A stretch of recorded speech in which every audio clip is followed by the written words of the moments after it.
¿Qué es conocer? Conocer es uno de los actos fundamentales de la vida humana. Lo compartimos con otros seres vivos, por ejemplo con los animales. Estamos todo el tiempo conociendo y conocemos de muchas maneras distintas. Y es uno de los grandes problemas que atrajo a todos los filósofos de todos los tiempos. Por ejemplo, en este momento, es decir, porque el conocimiento implica un gran misterio. No es fácil, desde el punto de vista filosófico, entender qué es el conocimiento, cómo conocemos, qué conocemos, cuál es el valor de nuestros conocimientos y distinguir los distintos ámbitos de conocimiento. Se define el conocimiento, una definición es posible, es que es la relación entre un sujeto y un objeto. Por ejemplo, si yo estoy conociendo esta manzana, yo soy el sujeto que conoce, la manzana es el objeto conocido.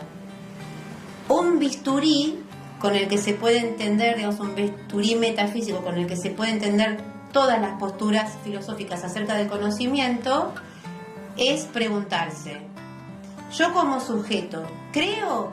¿Soy el creador de mi objeto de conocimiento?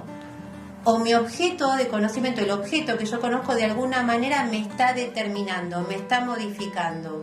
Como yo defino esa relación sujeto-objeto, de ahí, digamos, van a salir muchas consecuencias de tipo antropológicas, éticas y metafísicas. Entonces, una de las grandes preguntas es: ¿cómo es esta relación sujeto-objeto? La noción realista del conocimiento dice que el hombre se halla colocado en un mundo lleno de cosas y que las cosas las podemos conocer, las cosas son de un modo determinado, ese modo de ser de las cosas no depende de mi voluntad, yo no lo puedo manipular, no lo estoy creando, y que al conocerlas, las cosas determinan mi entendimiento y mis sentidos. Por ejemplo, una noción realista del conocimiento diría: yo estoy captando esta manzana. La manzana de alguna manera me está determinando, me está transfiriendo su forma. De alguna manera esta manzana se hace presente en mí. Porque cuando yo conozco la manzana, no hay ninguna transformación física, ni en mí, ni en la manzana, digamos. Yo al conocerla no la estoy modificando. Lo que pasa es que de alguna manera la manzana se hace presente en mí, de un modo misterioso, de un modo inmaterial, que es lo que luego hay que reflexionar.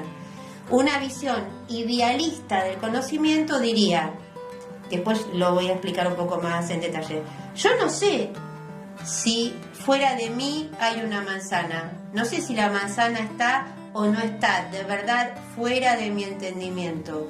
Lo único que sé es que estoy captando una manzana en mí. O sea, yo solo conozco mi idea de manzana, mi imagen de manzana, mi representación de manzana. La única certeza que tengo es que en mi entendimiento y en mi imaginación hay una representación de manzana, pero no sé si fuera de mí hay una manzana en verdad. Esa es la visión idealista, ¿se entiende? Pero si yo agarro la manzana y le pego un mordisco... Bueno, ahí está. Porque, digamos, está muy bien tu apreciación. La visión realista del conocimiento es la que continúa el sentido común. El sentido común la te práctica dice, de la vida, digamos. Claro, o sea, es como dicen muchos pensadores, los filósofos idealistas son idealistas cuando filosofan, pero son realistas cuando viven. Porque cuando el hombre vive siempre se comporta como te indica el sentido común. Se encuentra el hombre colocado en un mundo lleno de objetos que uno capta, que sabe que están fuera de sí, que están puestos en la realidad y que son de un modo determinado. ¿Cuál es el problema? ¿Por qué el idealismo es como que quiere dudar de que yo puedo conocer las cosas como son? Porque el hecho de que yo puedo conocer las cosas como son me obliga a respetarlas. Me obliga a respetarlas. Un ejemplo, es decir, si yo quisiera, digamos, hacer manzana asada, yo tendría que respetar la naturaleza de la manzana, o sea, someterla al calor el tiempo que la manzana soporta. Si me excediera en el calor, la manzana se carbonizaría. Es decir, cuando yo acepto que puedo conocer las cosas como son y que las cosas son de un modo determinado, que no depende solo de mi voluntad, la consecuencia inmediata es que eso yo lo debo respetar. Una consecuencia tipo moral, decís Es vos. una consecuencia moral. Es una consecuencia moral. O sea, quiere decir que en el principio idealista hay un presupuesto de la voluntad. Exactamente. Es decir, Eso por históricamente. Digamos que el presupuesto moral de la filosofía idealista se llama espíritu de autonomía. Ajá. Espíritu de autonomía, que es un espíritu que atraviesa muchas filosofías de distinto corte, pero que tienen un idealismo en común, Sí. que viene a decir que el hombre cuando conoce, crea su objeto de conocimiento. Lo crea, lo constituye, lo ordena, ¿no? Otro bisturí metafísico a preguntarse, ¿quién pone orden en el universo? ¿Quién pone orden en el universo? ¿El universo está ordenado o el universo es ordenado por el entendimiento del hombre? Ahí ves, es otro modo de dividir las aguas. Es aquello de que el hombre es medida de todas las cosas. Decía. Ese es el espíritu de autonomía. ¿Qué significa autonomía? Sí. Autos, nomos, o sea, norma y sí mismo, darse la norma a sí mismo. Entonces el espíritu de autonomía es el que dice, yo no obedezco la naturaleza de las cosas. O sea, para no obedecer la naturaleza de las cosas, primero tengo que sostener que son incognoscibles, que no las puedo conocer. Es como que en realidad la voluntad muchas veces gobierna sobre la inteligencia. Eso es lo que hay que comprender, que hay como una voluntad primaria de, digamos, abrirse Una a cómo opción son intelectual. hay una opción intelectual. O abrirse a descubrir cómo son las cosas con la consecuencia de respetar esa naturaleza. O sea, no puedo manipular, no puedo atropellar, no puedo aniquilar. O sea, conozco la naturaleza de las cosas y la respeto. O hay una voluntad de, digamos, de arbitrariedad, de autonomía, de una libertad de 360 grados, que, digamos, para fundamentar ese espíritu, ese deseo de libertad absoluta y ese espíritu de autonomía, yo, digamos, eso lo sostengo teóricamente con que soy un filósofo crítico, y el filósofo crítico es el que se da cuenta que el sentido común no va y que no me consta que haya un mundo afuera de mi pensamiento y que el mundo sea de una manera determinada. Entonces, resumiendo, el conocimiento es una relación específica entre un sujeto y un objeto. Sí. Entiendo que no es la única relación, porque tenés, por ejemplo, el amor, que también es una especie de relación entre un sujeto y un objeto, ¿no?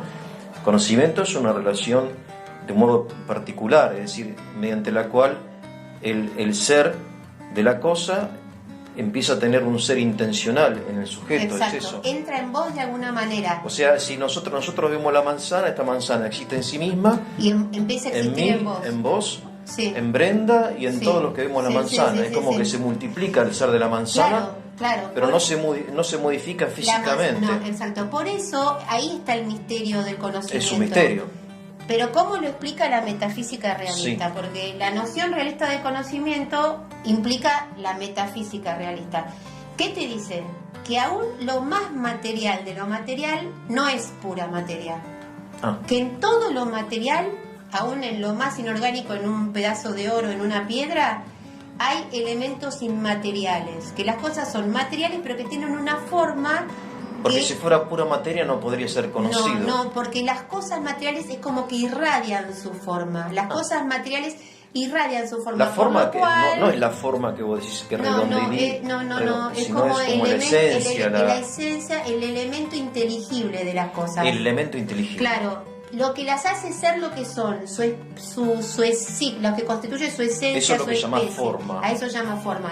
Porque Hay un habitualmente modo- se llama forma al perfil, No, digamos, es su forma inteligible. La forma- Lo que le da la esencia, lo que le da la especie, que después alguna vez si interesa, yo puedo explicar por qué, digamos, la filosofía realista dice que todo lo material tiene como una materia prima y una forma sustancial. Eso tiene una explicación que no es tan difícil de entender. Pero en este momento lo que decimos es que todo lo material irradia su forma. Es Quiere decir inteligible. que lo material ejerce una acción inmaterial sobre el sujeto que lo conoce. O que sea, es inmaterial también. y la acción también es inmaterial, porque yo conozco la manzana, la manzana empieza a existir en mí de un modo inmaterial. Claro, pues no es la Entonces, manzana físicamente que se te que mete en entra el en ojo. mí, no. O sea, la manzana está ejerciendo una acción inmaterial sobre Sí. mí.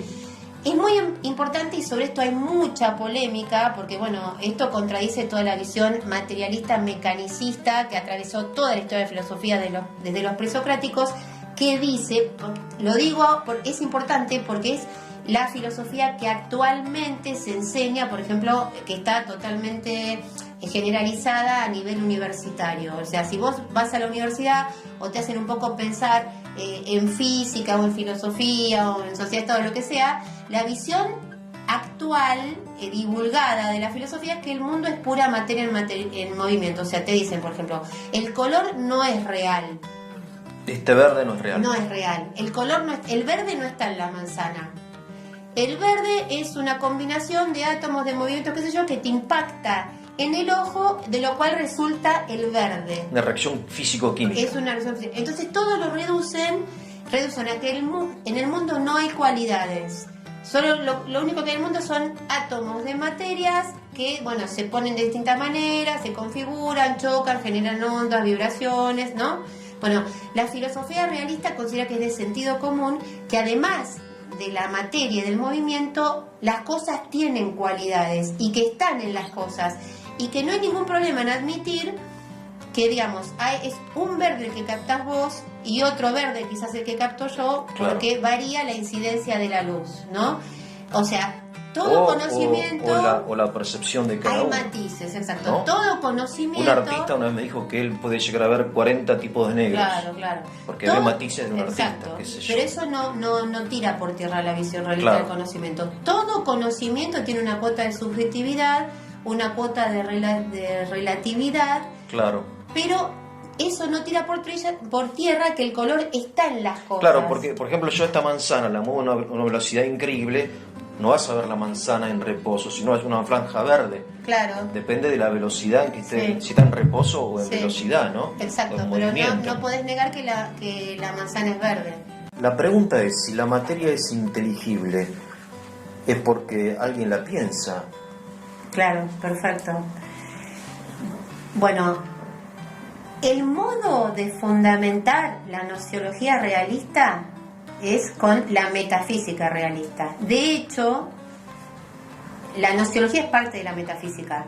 Y eso en cualquier tipo de filosofía, digamos. La nociología idealista, la nociología kantiana también suponen que es ¿Nociología qué metafísica. propiamente? La nociología es el estudio filosófico del conocimiento. El estudio del conocimiento, Sí, esa sí. es la Gnosis, teoría del conocimiento. Exacto. Gnosis es conocimiento. Bien.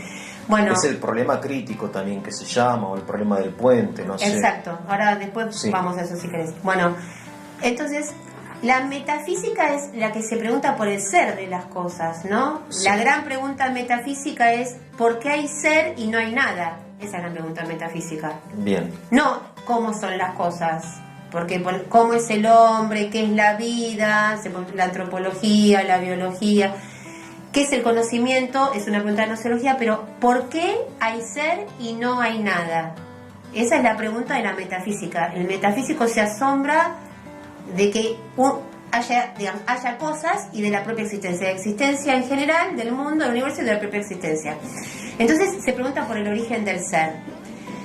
Bueno, el fundamento metafísico de la nociología realista, que te dice que la manzana me transmite su forma, que tiene una forma y que puede realizar esa acción inmaterial sobre mi inteligencia,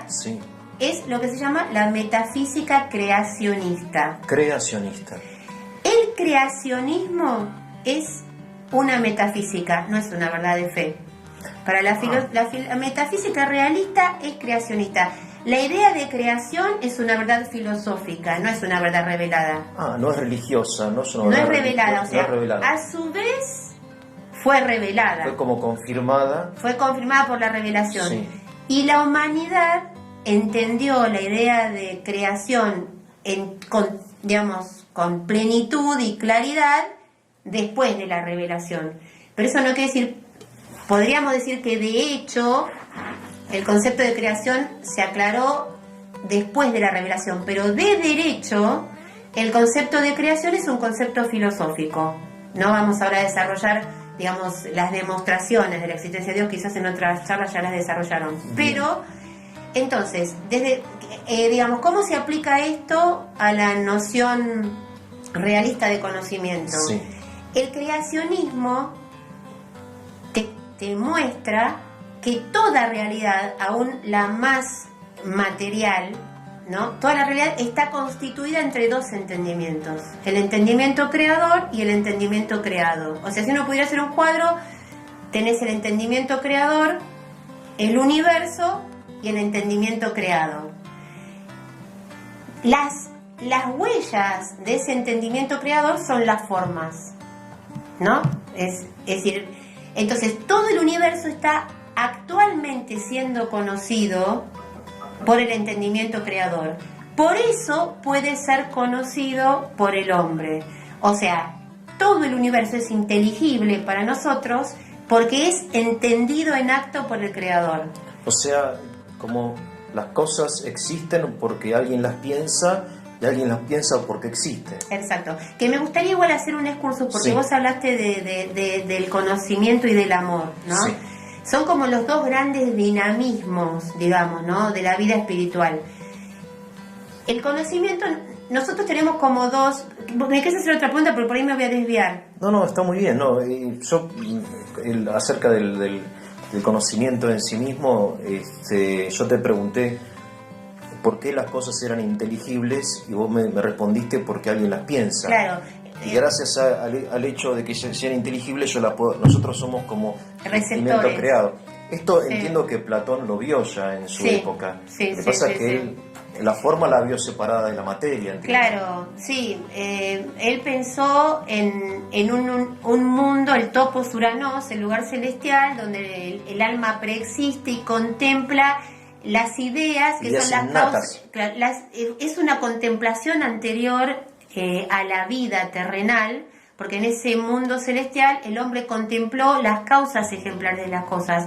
Pero después, digamos, se aplicó ese tema de las ideas platónicas, es la mente creadora de Dios. Claro. O sea, en la mente creadora de Dios, Dios crea y su idea creadora es lo que está plasmado en la cosa y lo que es la cosa me transmite a mí. Pero Sí, hablando del conocimiento del amor, porque está bueno el tema, nosotros tenemos como dos modos de conocer. Sí. Primero conocemos por los sentidos. Bien. Y después, esto es importante, después conocemos por la inteligencia. Sí. El conocimiento sensible nosotros lo compartimos con los animales. O sea, cuando yo veo la manzana, la Ya estoy es un modo conociendo. de conocer. Pero una cosa es que un perro vea una manzana y otra cosa es que, por ejemplo, yo que soy un ser humano vea una manzana. Esto de los Sí o 5 sí, sentidos que sí, estudiamos en la son escuela. los 5 sentidos El externos olfato, y luego hay 4 el tacto. internos, claro. Ok. O sea, en este momento, por ejemplo, yo estoy captando la manzana con la vista, capto su figura, su color, la puedo tocar, la capto con otro sentido que es el tacto. Si la mordiera, la captaría por el gusto, ¿no? Vista, gusto, olfato, tacto Oído, sí. y oído. Bueno, eso compartimos con los animales, ¿no? Sí. Bueno, ahora, si viniera un perro, el perro capta la manzana, por ahí tiene hambre y se la quiere comer. Por ejemplo, a mi perro le gusta mucho la manzana, pero es incapaz de decir esto es una manzana. Un juicio. No puede. No puede hacer un juicio. Ni siquiera antes del juicio puede abstraer la idea manzana. Bien. No tiene ideas universales, porque eso es lo impactante del ser humano. Vos podés hacer universalidad. ciencia de la manzana. Bueno, viene el perro, tiene ganas de comer la manzana, pero no puede ni siquiera decir manzana, no puede hacer una frase sobre la manzana. Nosotros podemos hacer ciencia sobre la manzana. ¿Por qué podemos hacer ciencia de la manzana? Las manzanas son buenas para la alimentación porque tienen potasio, no sé qué mineral es la manzana. O las manzanas no manchan los dientes. Podemos hacer lo que se dice ciencia y, digamos, afirmaciones universales sobre la manzana. O sea, no de esta manzana en particular, de toda sino de la manzana manzana de en la sí. manzana en general. En general. Y no solo ciencia, porque también se puede hacer arte, se puede hacer técnica. Podemos hablar de las manzanas en general. Bien. Las manzanas hacen bien porque aportan vitamina, lo que sea. Lo que sea. Y eso ya no es un conocimiento sensible, digamos. No, eso es lo que nos distingue de los animales. Bien. O sea, el animal la ve, la huele, la desea, la puede comer, pero no puede decir manzana, no puede hablar sobre la manzana, no puede hacer ninguna frase sobre la manzana, mucho menos ciencia sobre la manzana, ¿no? Bien. Bueno, En eso está limitado el animal. eso. Bueno, ahora, nosotros digamos que se entiende que el hombre es como un microcosmos, ¿no? Que es una idea súper importante, sí. Y ahora te voy a decir cómo lo voy a aplicar.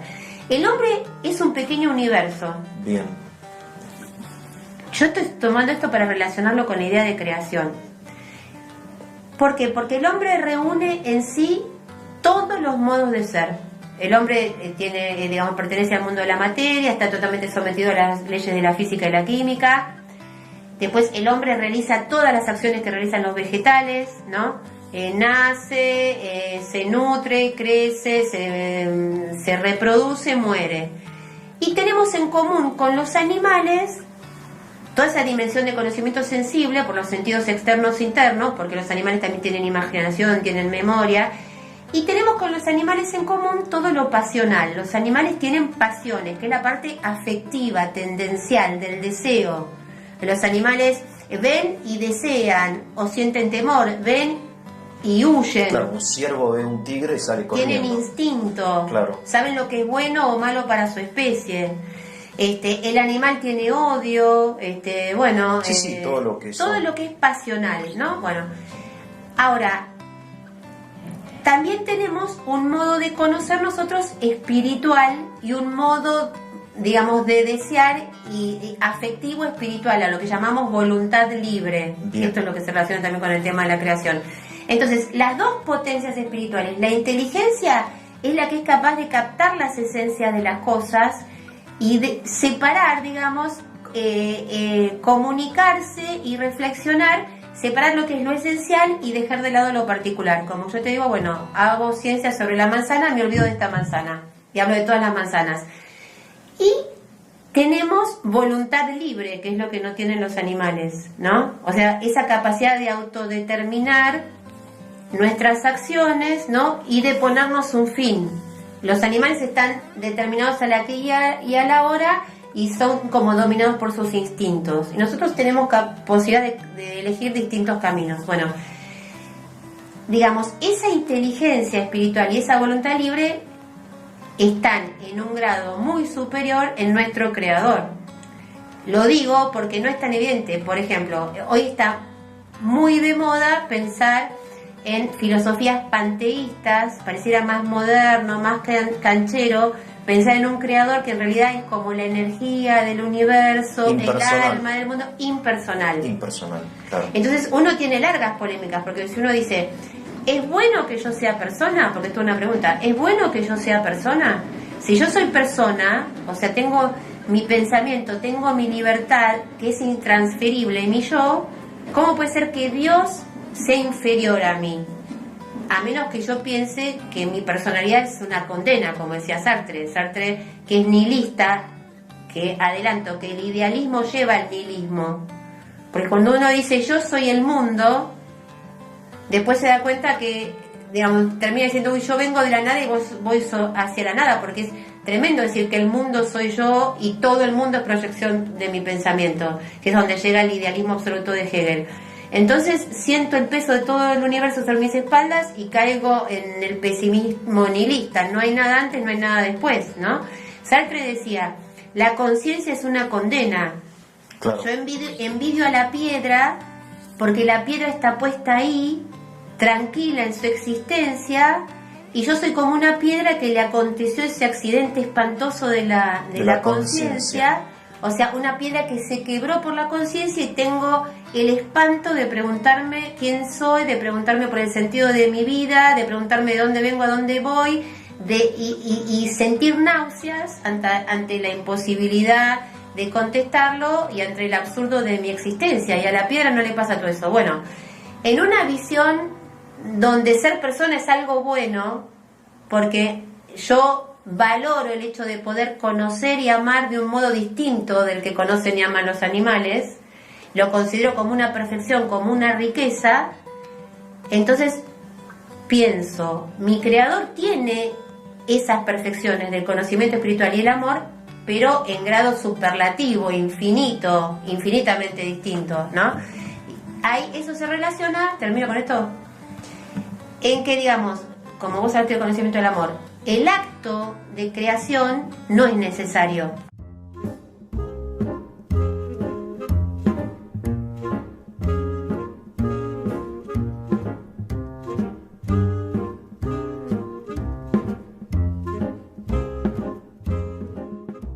Entonces vos decías que si ser persona es algo bueno, el creador también debería tener esa cualidad de ser persona. Sí. ¿No? Es sí, así sí, la sí. idea del creacionismo. Así es la idea del creacionismo. Porque la consecuencia es que él creó libremente, no necesitó crear.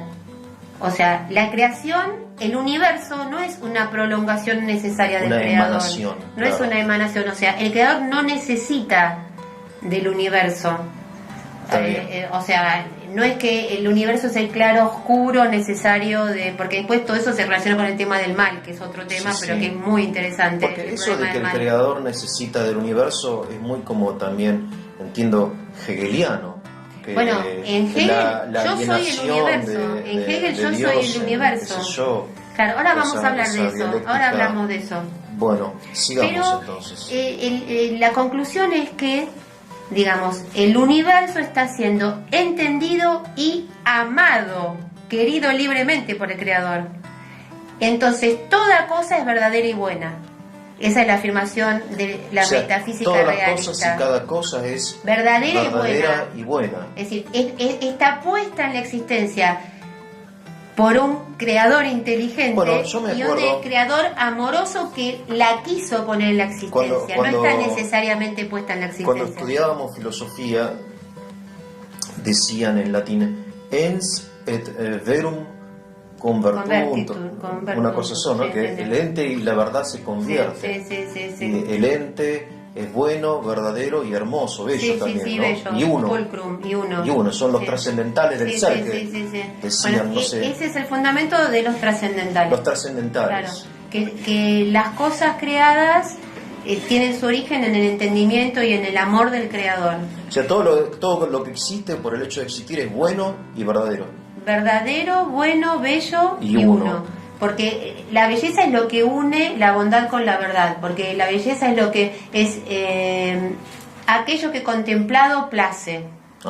Entonces une el conocimiento con el deleite. Bien. Y uno se refiere a que tiene su constitución interna, tiene una naturaleza, tiene una identidad. Claro, porque en el mecanicismo no se entiende la unidad de la manzana. ¿Por qué es una la manzana si está compuesta de infinitos átomos, de elementos químicos? No. O sea, la unidad de la manzana está dada por una forma.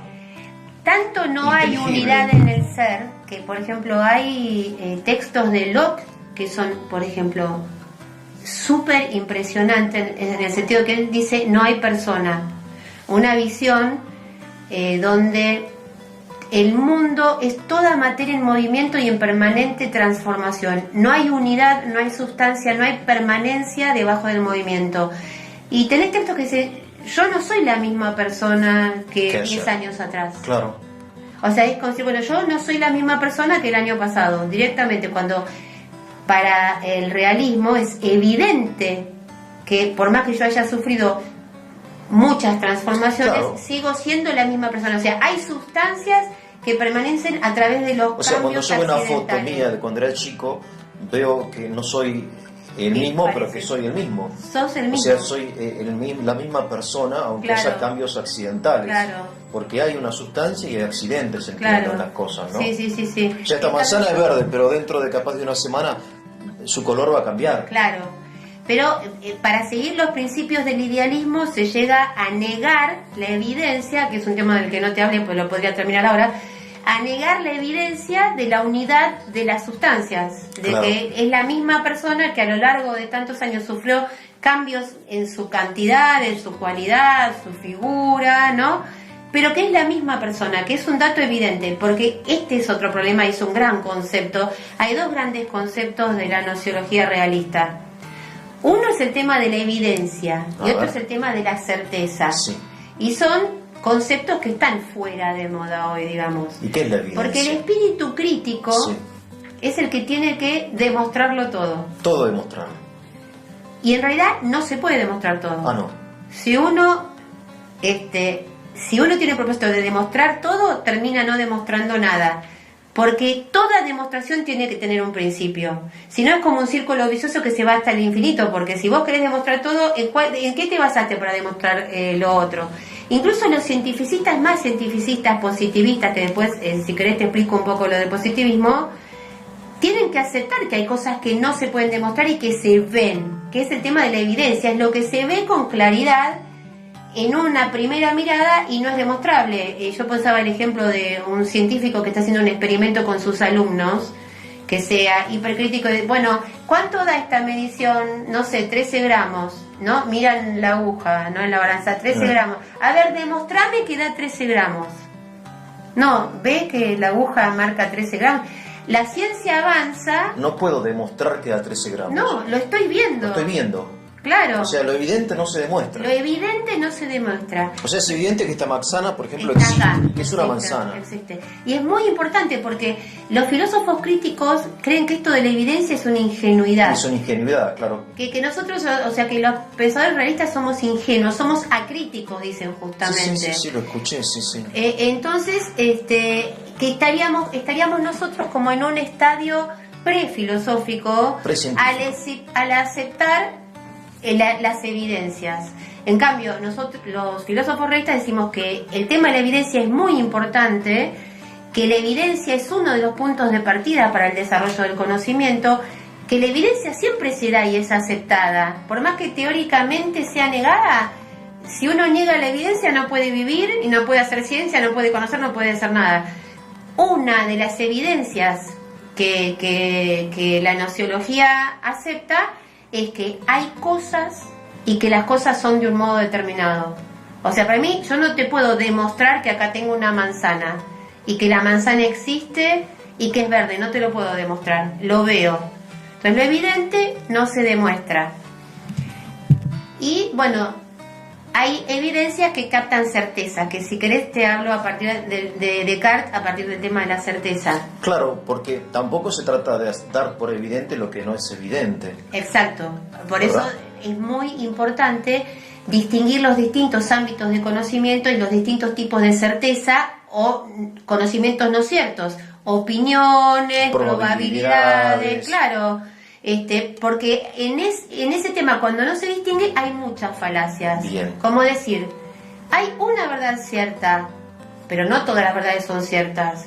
O hay una verdad opinable, pero no todas las verdades son opinables. Entonces, al no distinguir entre lo cierto, lo probable, lo opinable, se hace todo, digamos, una melaje, una confusión, que a veces lleva a que algunos pensadores dicen no hay ningún conocimiento cierto. Y por otro lado, que yo sepa que esto existe, es una manzana, no quiere decir que yo la pueda comprender en toda su realidad. Siempre es un misterio la realidad. Esa es ¿verdad? otra consecuencia. O sea, es objetivo pero limitado el conocimiento, siempre limitado. Siempre es limitado.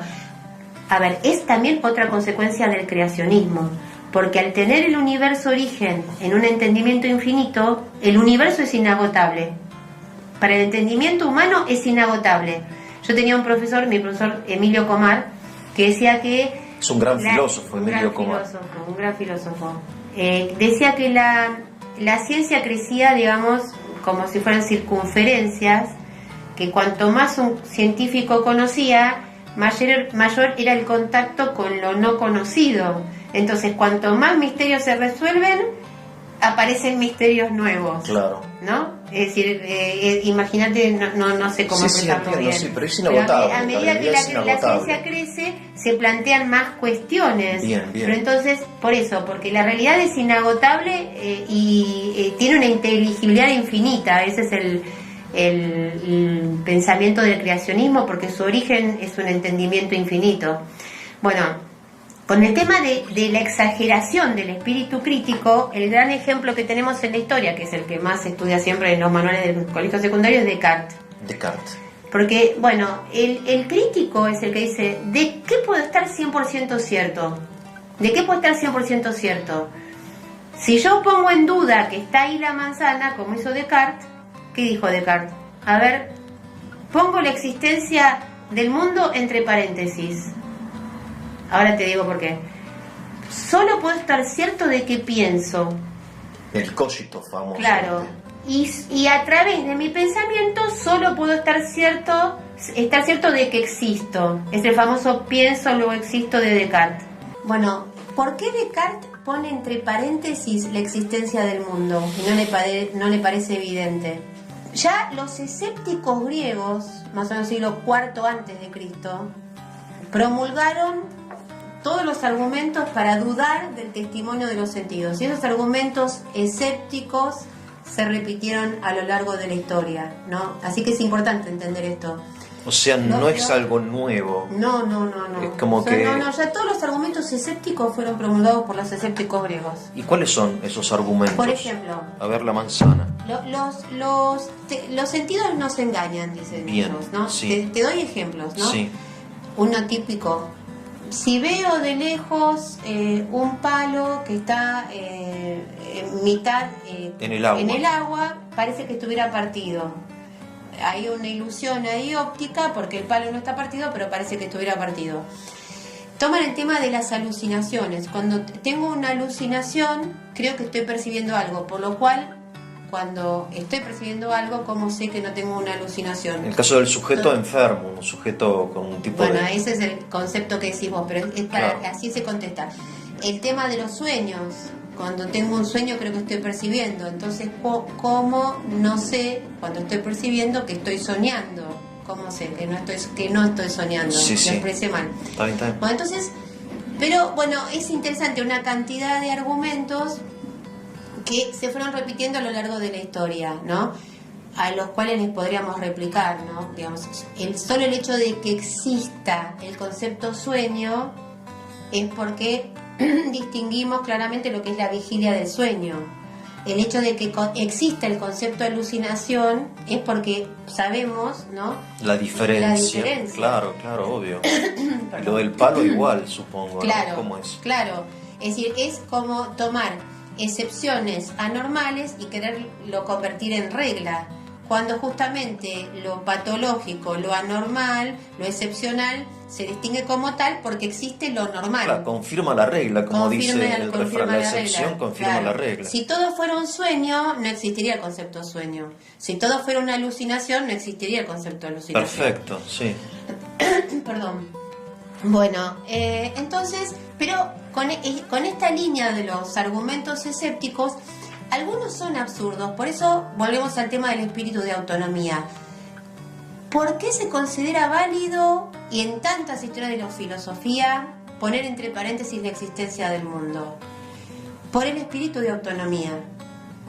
Porque en cierto sentido me interesa que el mundo no determine mis acciones. Me interesa que la naturaleza no determine mis acciones. O sea, volvemos al tema de la opción intelectual. Sí, porque algunos... discúlpame, Descartes llega a decir que un ser maligno, no sé qué, tiene un argumento medio... Claro, ahora te lo cuento, a lo de Descartes. Medio raro para un filósofo al menos. Sí, y muchos tienen esos argumentos. Pero por eso, para entender esto, porque digamos a un hombre con sentido común lo impacta esto de que tantos filósofos importantes y que han tenido tanto éxito en la historia y han determinado el pensamiento, porque las ideas mueven el mundo. Y aparte de que se estudian en la escuela y en la universidad, en el ingreso de la UBA, se estudia y todo esto. Ponen entre paréntesis la existencia del mundo, o ponen entre paréntesis el tema de que hay cosas de un modo determinado. Claro. Entonces, bueno, es raro. ¿qué hay?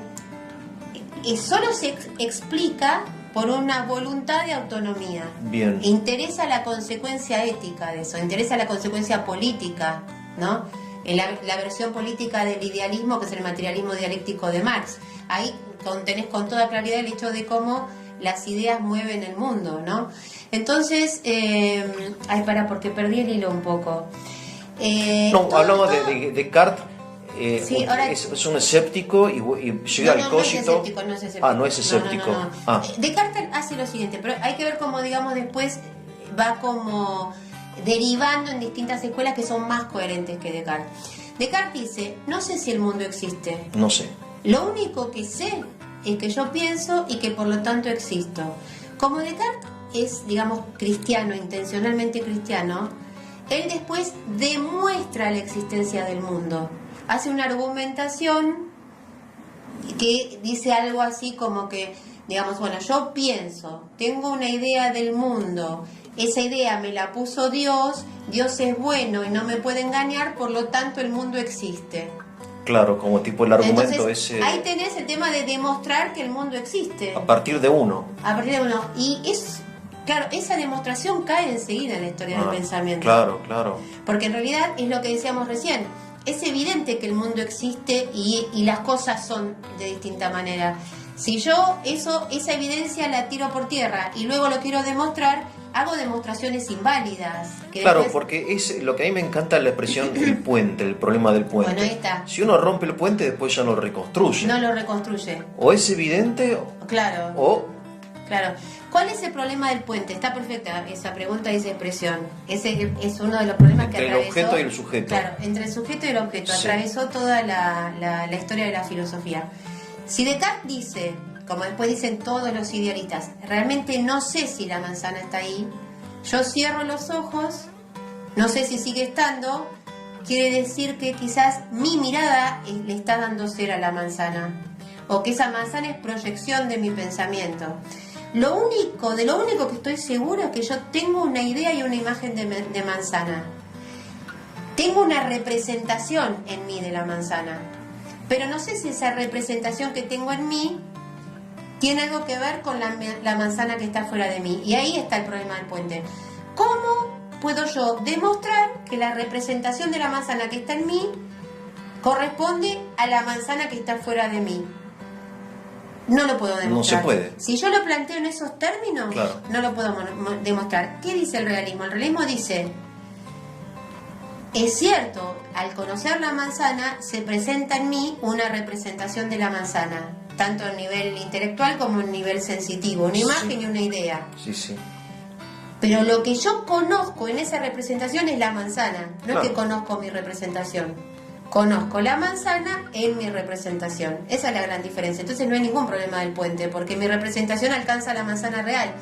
En mi representación se presenta la manzana real, pero ese es el misterio. Ese es el misterio. No me pregunto si está ahí la manzana. Claro. O si cuando yo la dejo de ver y la dejo de pensar, la manzana desaparece. Claro. Bueno, entonces es cierto el tema de la representación, pero lo que el realismo no sostiene es que yo conozco mis representaciones. Yo conozco cosas en mis representaciones. Esa es toda la diferencia.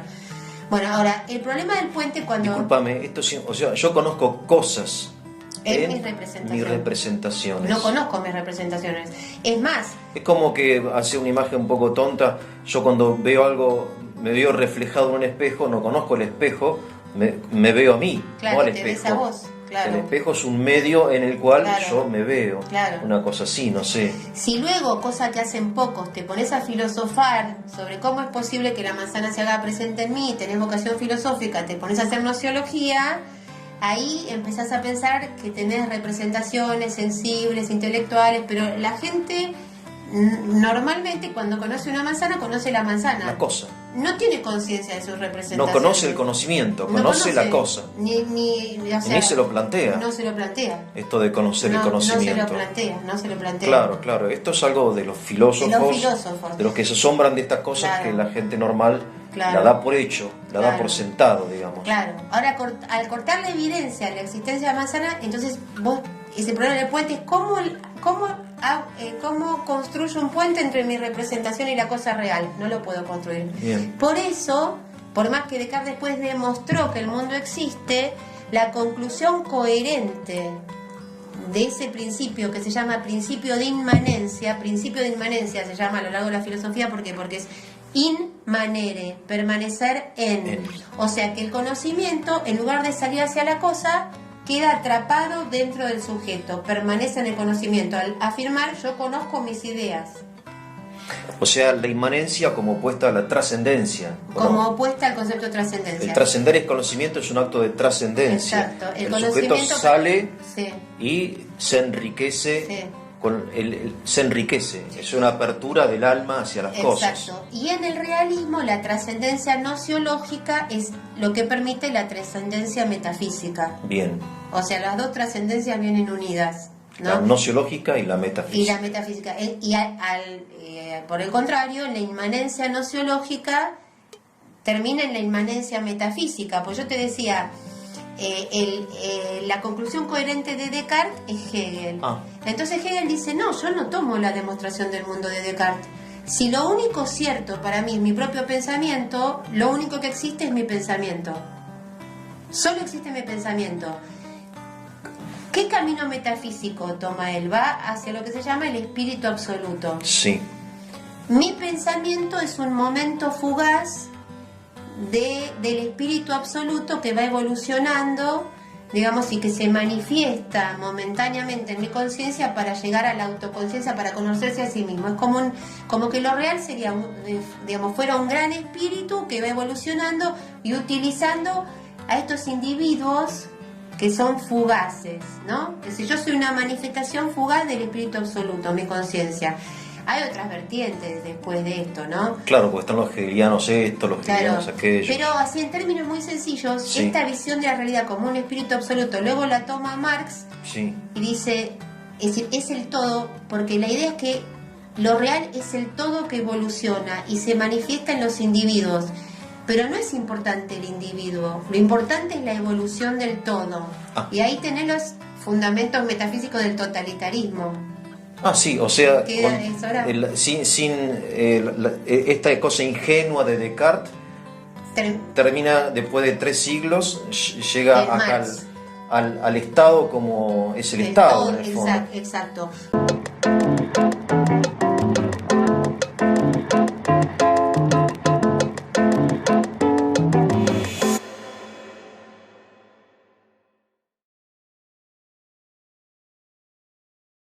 Entonces tenemos que Descartes pone, digamos, da el puntapié inicial a un proceso que después continúan otros filósofos, ¿no? Sí. A ver. Decíamos, Descartes pone entre paréntesis la existencia del mundo, siguiendo la línea de los escépticos griegos, tomando sus argumentos. Y afirma la existencia del yo. Sí. Pienso, luego existo. Pienso, luego existo. O sea, mi primer certeza es mi existencia a través de mi pensamiento. Ese luego significa no existo porque pienso. Por lo tanto. No que existo porque pienso, sino que pienso, por lo tanto, quiere decir existo. Si no, no podría pensar. Claro, por lo tanto existo. Bien. Bueno, después dijimos que él demuestra la existencia del mundo, pero filósofos, como por ejemplo Hegel, no toman esa demostración. No les parece válida. Entonces, la conclusión coherente de esos principios cartesianos de Descartes es el idealismo absoluto de Hegel. El idealismo absoluto de Hegel. La única certeza es que pienso, y él fundamenta eso en que soy un momento fugaz de un pensamiento absoluto, de un espíritu absoluto. Ve la realidad como un único espíritu absoluto que va evolucionando y que instrumentaliza las conciencias particulares para llegar a la autoconciencia total. Más o menos, es difícil de ver. Es muy difícil. Yo voy a lo siguiente, porque es muy difícil y no nos vamos a detener, sí. Pero tuvo muchos seguidores, tuvo éxito. No es la filosofía imperante en esta época. La filosofía imperante en esta época es Kant y el positivismo de Comte, si querés, que ahora lo vemos. Bien. Pero, digamos, un derivado muy importante de Hegel es Marx. A ver.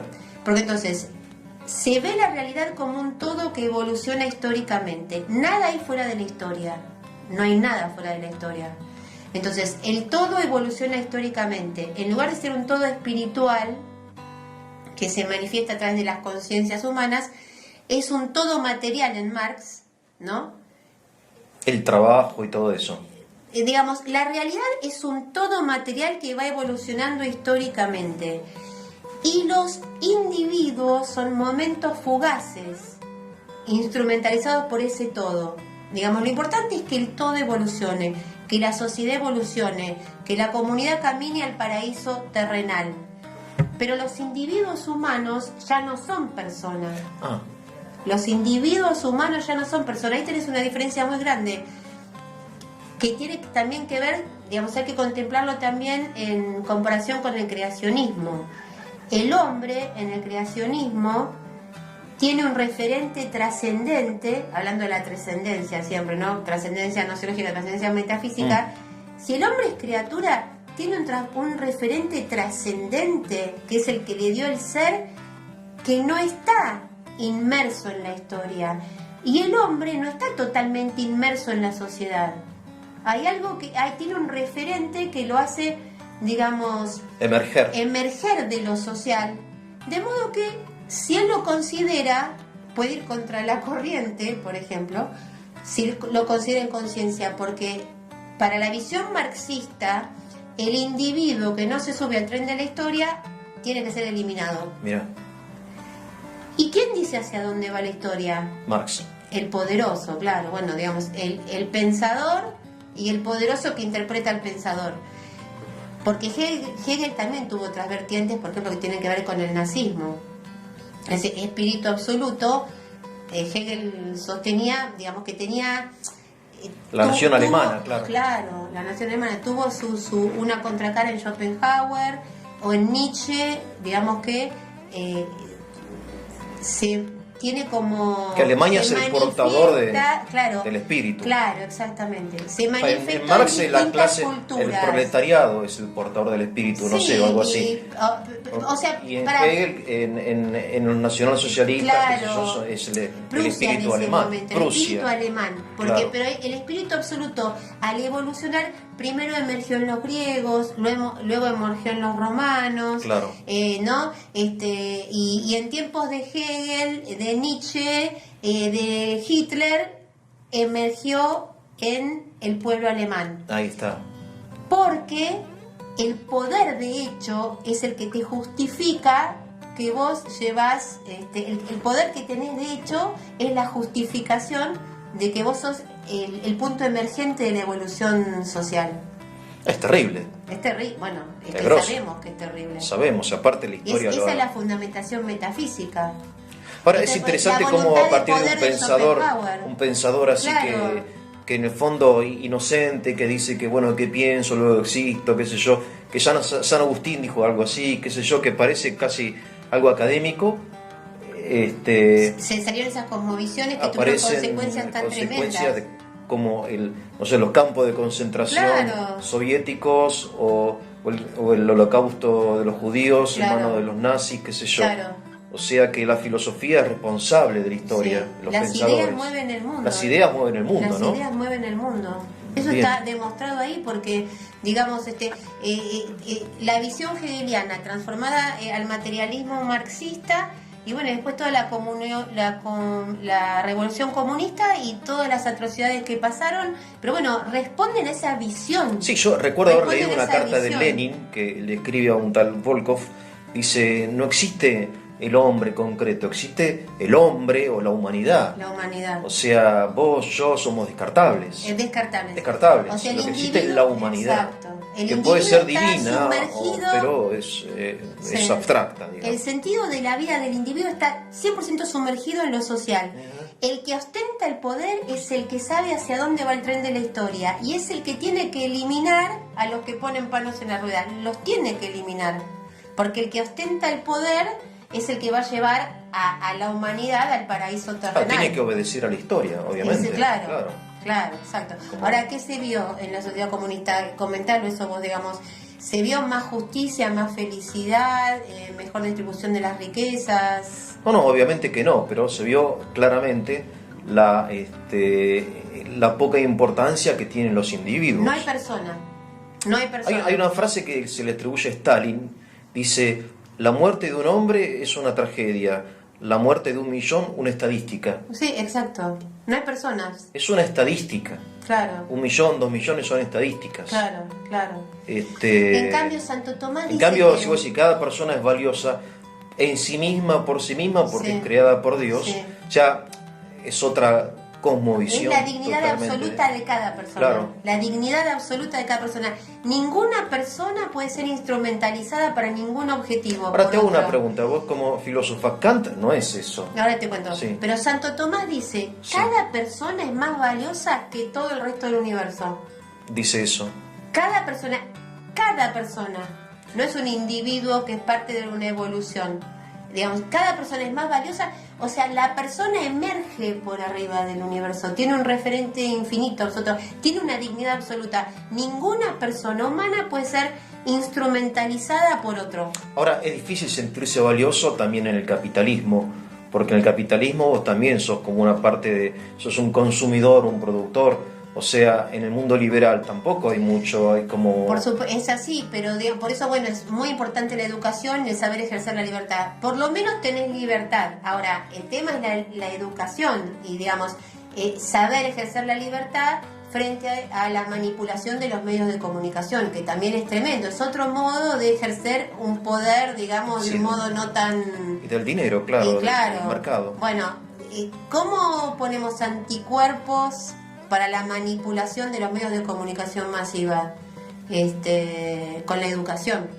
Porque, por ejemplo, Hilda hablaba de Gramsci, y bueno, es una cosa que se ve en acto la revolución, es el marxismo gramsciano. ¿Qué es el marxismo gramsciano? Cambiarle el sentido común a la juventud a través de los medios de comunicación. Entonces se puede instalar cualquier tema, un tema que quizás, por ejemplo, la moral general le puede tener una cierta versión en una generación. Vos ves que en la siguiente generación bueno, perdón, hay un programa está totalmente en el cambiada canal la sensibilidad. Encuentro, se llama La Fábrica de los Deseos, un programa, y la tesis de este programa, que está financiado con tus impuestos y los míos, es que los deseos se fabrican. Sí. O sea, no tiene ningún tipo de relación con naturaleza del sujeto del deseo. Claro. Sino que se fabrican y en el fondo te lo fabrican. No es que, artificiales. Pero te lo fabrican los medios o la ideología gramsciana o qué sé yo, pero la moda vos ves que progresista. Es notable. A veces hay campañas donde quizás un medio se instala, un tema se instala en todas las novelas. Sí, una agenda. Una agenda mediática, claro, una agenda mediática, pero eso vos lo ves en acto, porque por ahí en las primeras escenas te pueden chocar y después te va familiarizando y se va metiendo en las familias y en la juventud y empiezan a tomarlo quizás ciertas situaciones como normales, lo que sea. Y entonces, esta es la revolución gramsciana actual, que es cambiarle el sentido común a la juventud a través de los medios de comunicación. Bueno, obviamente la manipulación, la ingeniería social. Eso sucede y bueno, un poco como te digo, es saber ejercer la libertad, pero la libertad es proporcional al discernimiento y el discernimiento se educa. Yo creo yo no soy filósofo, pero Kant tiene una idea de la persona humana, entiendo, porque él dice que ninguna persona puede ser medio, una cosa así, o sea... Bueno, Kant era luterano, ¿no? Digamos, desde el punto de vista... Él trata de salvar lo que es la estabilidad de la ciencia, la estabilidad de la moral. Pero, digamos, Kant es el que triunfó, su espíritu, digamos, y su visión básica en la filosofía moderna y contemporánea. Porque, ¿qué hizo Kant? Aunó los escépticos y los racionalistas. Vino como a demostrar que las dos vertientes modernas del racionalismo y del empirismo, empiristas y racionalistas, sostienen lo mismo. Claro, porque discúlpame, hay que decir que a partir de Descartes hay como dos corrientes claramente. Hay dos escuelas, el racionalismo y el empirismo.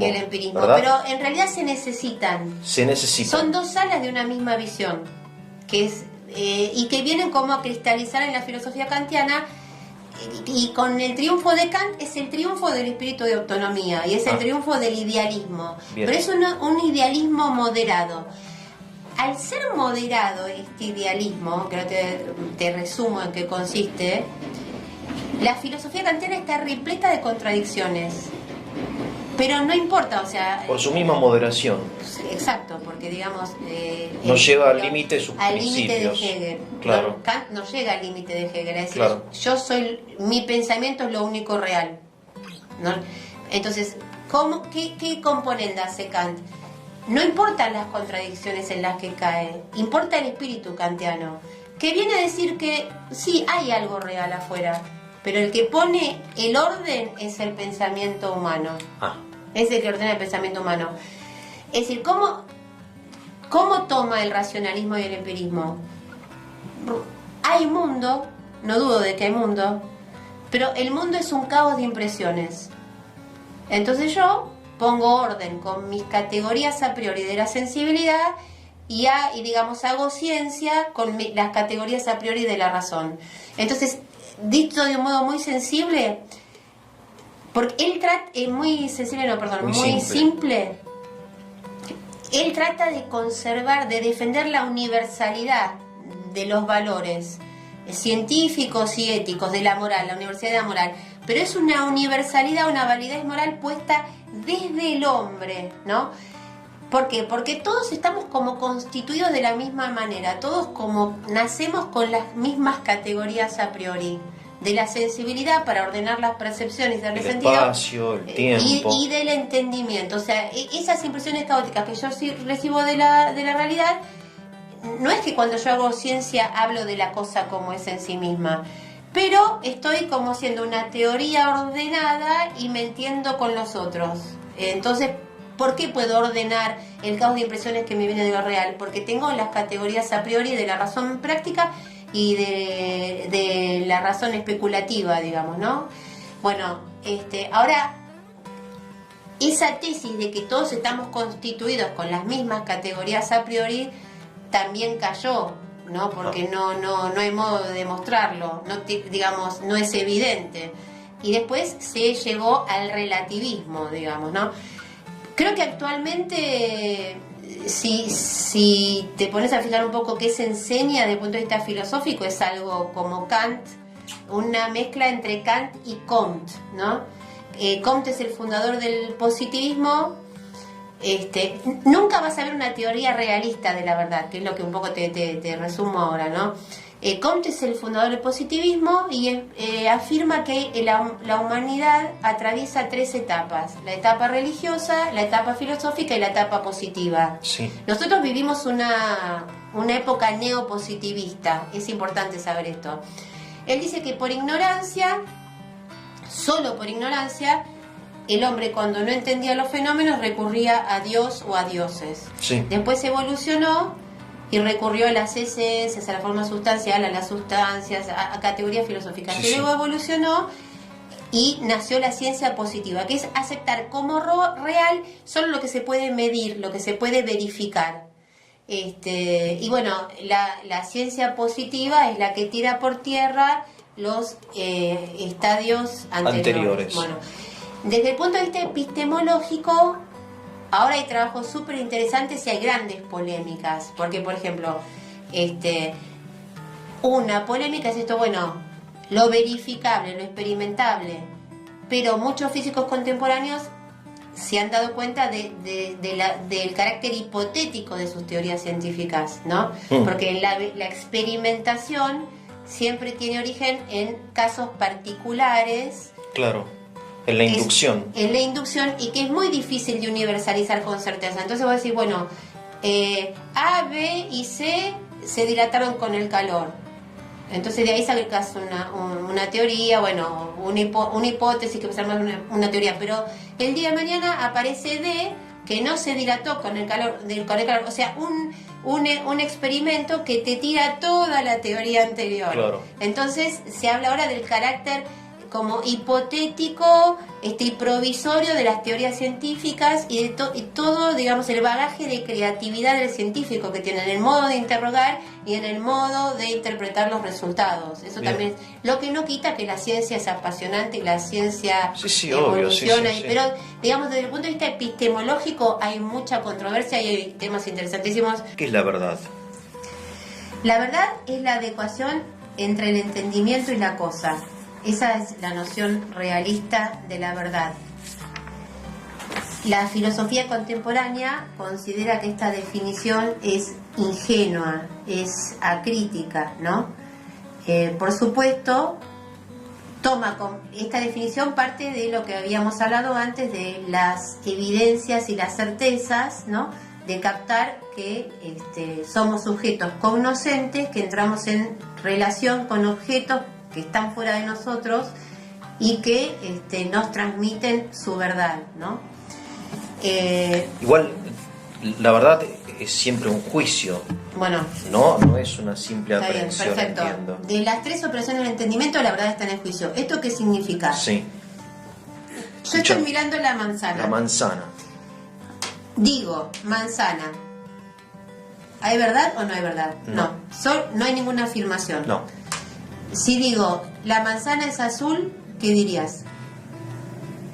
en el caso Es este falso. no, es falso. Esta no es azul, Bueno, y si digo, la manzana es verde, ¿qué dirías? que es verdadero. Que es verdadero. Entonces, son juicios. Es un juicio verdadero. Son juicios. O sea que decir manzana, decir verde, ahí no puedes tener verdad o no puedes tener ni verdad ni falsedad porque no estás haciendo ninguna afirmación. Claro. Entonces, la verdad o la falsedad están en la afirmación. O sea, es una propiedad lógica De un juicio. de un juicio. De un juicio. La propiedad de un juicio. De un juicio. Ahora, Entonces yo digo, para ver si entiendo bien, cuando yo digo la manzana es verde, es una afirmación verdadera porque la manzana es verde. sí, Si yo digo esta manzana es azul, sería una afirmación falsa porque no es azul. exacto, no está adecuado. No está adecuado, o No sea, mi verdadero, juicio no está claro, adecuado a la exacto. cosa. Esa es la verdad. Exacto, verdadero es decir que es lo que es. Ahora, ¿qué tiene de y- malo esa definición? Me parece extraordinaria. Bueno, Es extraordinario.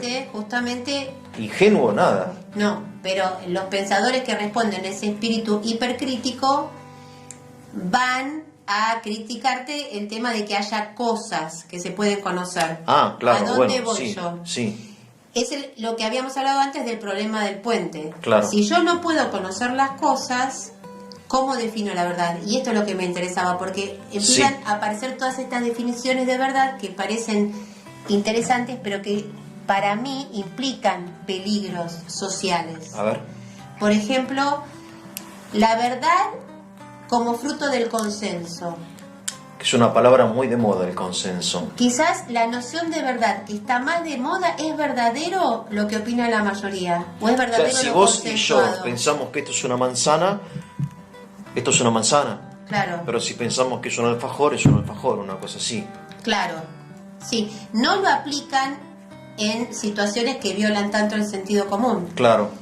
pero El consenso. el consenso, claro, como que la verdad Es muy democrática, histórica, claro, claro. la verdad es histórica y evoluciona. Bien. Pero lo que se opone a la opinión de la mayoría es falso, no tiene valor. Y bueno, es todo un tema como para debatir porque... El pueblo siempre tiene la Claro, razón, sí. dijo un Y presidente. claro, y nosotros podríamos preguntarnos, ¿es posible que la mayoría se equivoque? Y obvio. ¿Puede haber una minoría que esté más en lo cierto con respecto a la mayoría? O sea, es todo un tema a debatir. Esto de que la verdad es fruto del consenso, por ejemplo, hay visiones historicistas que son muy interesantes, ¿no? El tema de la esclavitud, por ejemplo. Sí. ¿Es verdad que la esclavitud es indigna, o sea, no corresponde a la dignidad humana? ¿Es una verdad absoluta o no? Porque el tema de la verdad consensuada, como que la verdad responde al consenso histórico, tira por tierra los derechos humanos inalienables, por ejemplo. Claro. Bueno, es una de las preguntas que nos podemos hacer. Porque... Yo creo que las dos cosas son verdad, porque es verdad que en la época de la esclavitud, aunque en la esclavitud moderna me refiero de los de África, etcétera, era como que estaba consensuado que el negro, por el hecho de ser negro, debía ser esclavo. Y no había una gran oposición, o sea... Exacto. ¿Y por eso estaban en lo cierto? No, no estaban en lo cierto, pero de hecho parece que el hombre es también un ser profundamente histórico, sí, ¿no? Que son pocos los que emergen de esa corriente histórica. Sí. Siempre son pocos, me da la impresión, los profetas en el Antiguo Testamento, claro, en el Nuevo Testamento, o sea... Pero por eso es interesante debatir, tiene muchas vertientes y modos de ilustrarlos, si el consenso es la única fuente de verdad. Porque también va unido al problema de la manipulación de los medios de comunicación. A ver, claro. Y porque, digamos, ¿qué es realmente el consenso? O sea, todos los hombres están en la misma posibilidad de discernir, de debatir, de opinar, de hacerse presentes en la sociedad. Obviamente que no. No, es un entonces, consenso ¿qué es impuesto. el consenso? Muchas veces termina siendo el consenso la conveniencia del poderoso. Sí, claro. Sí, o sea, por eso, entonces hay todo un tema que se puede ilustrar, ¿no? Sí, con hechos históricos o con bibliografía y distintos, digamos, pensadores políticos. El consenso muchas veces, a través de la manipulación de los medios de comunicación, termina siendo la conveniencia del poderoso. Entonces el poderoso define lo que es verdadero. Entonces esta definición de verdad como consenso le conviene al poderoso. Claro. En cambio la definición de verdad como adecuación del entendimiento con la cosa, o entre el entendimiento y la cosa, es una definición que, digamos que no le conviene a nadie o le conviene a todos. Digamos, implica, la verdad es la verdad. Implica poder conocer la naturaleza de las cosas y el deber de respetarlas. Exactamente. Eso es lo que implica. Si yo digo que la verdad es la adecuación de mi entendimiento a la cosa, implica que tengo enfrente una cosa, que puedo conocer su naturaleza, pero que tengo la obligación de respetarla. Respetar, ¿no? Respichere es como contemplar dando un paso atrás. Claro, tomar es distancia y respetarlo. ética, claro, hay mira. que tomar distancia, hay que contemplar. El respeto significa atención, significa no atropellar lo que tengo enfrente con mis necesidades, con mis deseos, claro. ¿no? Arbitrarios, sí. ¿no? Es un modo de vivir. Entonces, esa definición de verdad implica un modo de relacionarse con las cosas, un modo de vivir. O sea, el respeto actitud. es un concepto de la filosofía. Sí, muy importante. Mira. Porque el respeto implica que hay otro que tiene una naturaleza distinta de la mía. Distinta. Y el respeto a mí mismo, porque en la visión creacionista es más importante lo que tengo que descubrir que lo que tengo que inventar. En la visión creacionista, mucho viene ya inventado. O sea, yo ya vengo inventado en la visión creacionista. En cualquier visión, o sea, por más existencialista, o sea, yo vengo dado a mí mismo y ya inventado. Y es más importante que yo descubra mi cuál vocación, es mi naturaleza, mi vocación, mis talentos, lo que puedo hacer, lo que no puedo hacer, para encaminarme bien. Y ahí hay otro problema, que es el prejuicio actual contra el tema de los límites, ¿no? ¿Por qué como esa revuelta contra el tema de la verdad y el tema de la naturaleza de las cosas? Porque la naturaleza de las cosas implica límites. Ahora hay un prejuicio cultural donde los límites son malos. Prohibido prohibir. Rompe los límites, rompe los límites, rompe los límites. O sea, camina cada 2 cuadras, rompe los límites. Los límites son buenos, claro. Son naturales. Claro. O sea, mi naturaleza implica límites. Ahora, tener una naturaleza creada por un ser inteligente y amoroso es muy buena noticia, muy buena noticia. O sea, no soy algo arrojado de la nada hacia la nada, con 360 grados de, digamos, de que no hay señales en el camino, dice Sartre, el nihilismo, ¿no? Entonces, conocer mis límites, mi naturaleza, es, digamos, la posibilidad de desarrollarme, ¿no? De ser fiel a mi naturaleza, de ser fecundo y de ser feliz. Que son 3 palabras que tienen la misma raíz en el griego, que significa dar vida, generar. Entonces, o sea, las palabras fiel, fecundo y feliz sí, tienen la misma raíz. La misma raíz. Mira, no sabía fiel, eso. Fecundo y feliz. O sea, es feliz el que da fruto, el que se desarrolla, ¿no? Y es feliz el que es fiel, claro, a su vocación. Y salirse de los límites, sí. En latín se dice exterminarse. O sea, exterminarse. Claro, límite en latín se dice terminus. Términos. Entonces, ahí tenés expresado en la filosofía tradicional Qué lindo la que etimología, ¿no? salirse de los límites es exterminarse. Entonces, un camino de plenitud puede empezar por aceptar mi naturaleza, conocerla y encaminarme a desarrollarla, pero de un modo realista, realmente, digamos, poniendo el pie en mis talentos, aceptando mis límites y no poniendo el pie en el campito ajeno, ¿no? Vivir mirando el campito ajeno. Entonces, como el otro, o sea, no tengo lo que tiene el otro, tengo lo que tengo yo. Pero no es algo malo, es algo bueno.